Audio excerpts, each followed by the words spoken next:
This is your WCFW Daily News Roundup for 105.7 CFW in Chippewa Falls and 93.5 The Tap in Eau Claire.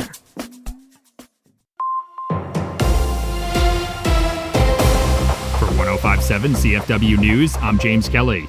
The Wisconsin Department of Justice has joined another multi-state coalition in challenging actions taken by the Trump administration. According to a press release, the coalition has filed comments opposing a rollback on limits for certain kinds of PFAS in drinking water proposed by the Environmental Protection Agency. Those limits were adopted under the Safe Drinking Water Act, which passed around 2 years ago and gave the agency the authority to set national standards for chemicals and contaminants in the drinking water. The EPA proposal would eliminate that regulatory authority covering 4 specific types of PFAS chemicals, but does not affect the agency's national drinking water standards for 2 of the most common forms of the forever chemicals. The coalition is arguing that the proposal is illegal and arbitrary and ignores the years of research and analysis by the agency that went into establishing those limits. Like many other municipalities across the country, Eau Claire has struggled with the forever chemicals in the drinking water, forcing the city to construct a new PFAS removal facility at the water treatment plant.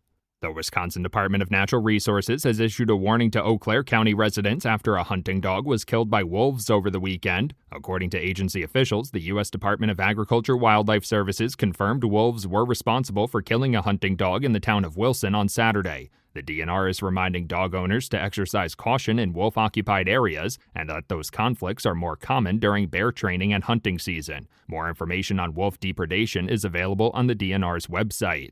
1 person was killed in an overnight crash on I-94 in Eau Claire on Monday night. Wisconsin State Patrol officials say they responded to the crash near State Highway 312 and U.S. Highway 12 at around 8:45 on Monday night. Their initial investigation found that the vehicle left the interstate and rolled over multiple times. The driver was pulled from the vehicle and taken to the hospital, but was later pronounced deceased. There were no other occupants in the vehicle, and the name of the driver has not yet been released as the crash remains under investigation. For 105.7 CFW News, I'm James Kelly. For Civic Media News, I'm Connie Fellman. Authorities say there were no fatalities from yesterday's tornado in the Fox Valley, but a suspected lightning strike did kill a worker in Whitewater. The worker was part of a crew that was trimming trees in the community. The 29-year-old man was working in a tree when it was hit by lightning. The Walworth County Medical Examiner's Office is conducting the investigation into his death.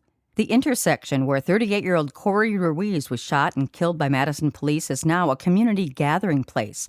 Community members mourning his death have filled the area with flowers, candles, handwritten notes, and art in his memory. Ruiz has a lengthy list of misdemeanor convictions and long struggled with homelessness and mental health issues before he was shot and killed by one of 4 officers attempting to detain him while he was carrying a knife. The Wisconsin Department of Justice Division of Criminal Investigation is looking into his death as a homicide. Meanwhile, Madison city leaders are dealing with neighborhood concerns around the makeshift memorial site. District 6 Alder Davey Mayer says he has received more than 100 complaints from residents since the intersection where the shooting occurred has been closed. City services such as trash collection have been affected. Mayer says city leaders are trying to work out a solution to the problem. Wisconsin health officials report more than 100 cases of cyclospora amid the growing national outbreak of the parasitic infection. Most of the 105 cases in the state have been linked to international travel. 4 more states have been linked to the outbreak. The Washington Post reports the CDC is now connecting cases from Illinois, Kansas, Oklahoma, and Pennsylvania to the nationwide outbreak caused by the cyclospora parasite. Drivers across Wisconsin are feeling the pinch at the pump once again. Civic Media's Melissa Kay tells us why recent gas prices have seen a significant jump. Average gas prices rose 9.5 cents over the last week, the average on Monday landing at $3.88 per gallon. This is 24 cents higher than a month ago and $1 per gallon higher than this time last year. The national average of diesel increased 17.8 cents over the last week to land at $5.25 per gallon. Officials at Gas Buddy say a combination of factors are keeping upward pressure on crude and refined product markets. These include the continued escalations between the U.S. and Iran, renewed Houthi attacks in the Red Sea, and fresh Ukrainian strikes on Russian oil refineries. Oil prices dropped on Sunday after a pullback in hostilities over the weekend, but officials say prices at the pump are expected to remain elevated. I'm Melissa Kay, Civic Media News. Fuel experts say how elevated that will be depends on how the geopolitical situation develops this week. Thousands of Potawatomi citizens from the United States and Canada are gathering in Crandon this week to celebrate their heritage. The week-long event draws an estimated 5,000 participants who represent the 12 Potawatomi nations. Part of the event focuses on preserving and revitalizing the Potawatomi language for future generations. The National Weather Service has updated the severity of the tornado that hit northeast Wisconsin this week to a preliminary EF3 level. That includes wind speeds up to 140 miles per hour.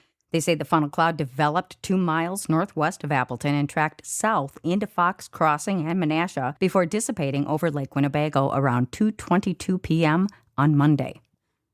The National Weather Service has updated the severity of the tornado that hit northeast Wisconsin this week to a preliminary EF3 level. That includes wind speeds up to 140 miles per hour. They say the funnel cloud developed 2 miles northwest of Appleton and tracked south into Fox Crossing and Menasha before dissipating over Lake Winnebago around 2:22 p.m. on Monday. After that twister left a path of destruction throughout northeast Wisconsin, communities are coming together to help out those impacted by storm damage. If you'd like to donate your time, expertise, or supplies, Volunteer Fox Cities is coordinating efforts to help storm victims at the former UW-Oshkosh Fox Cities campus. They're looking for donations of food, water, and emergency supplies, as well as enlisting people for cleanup and recovery. Find more information on how you can help at volunteerfoxcities.org. Several area businesses are also collecting things like hygiene items, diapers, batteries, and portable phone chargers to help out the victims. Dairy Air Brewing in Seymour, Kalan Skin and Wellness in Appleton, and Coons RV in Swamico are just a few businesses collecting donations for relief efforts. The Wisconsin Department of Natural Resources is warning pet owners to be extra careful after a hunting dog was killed by wolves over the weekend in the western part of our state. Here's Civic Media's James Kelly. According to agency officials, the U.S. Department of Agriculture Wildlife Services confirmed wolves were responsible for killing a hunting dog in the town of Wilson on Saturday. The DNR is reminding dog owners to exercise caution in wolf-occupied areas and that those conflicts are more common during bear training and hunting season. I'm James Kelly for Civic Media News. You can find more information on wolf depredation on the DNR's website. And that's your state news update. I'm Connie Fellman for Civic Media News. It's the Brewers and the Giants today. Hi, I'm Mike Clemens with sports. The Brewers in Game 3 of their series in San Francisco. Their crew winning last night 8-2 over the Giants. The Brewers' Jake Bauers with a fractured big toe after hitting a foul ball off his right foot Monday night. So I guess I felt the ball off it, couldn't really move, got an x-ray, showed a fracture line. At the time, they weren't sure if it was old or new. Got an MRI and a CT scan this morning, and the doctors came back and said that it was probably old and was already there.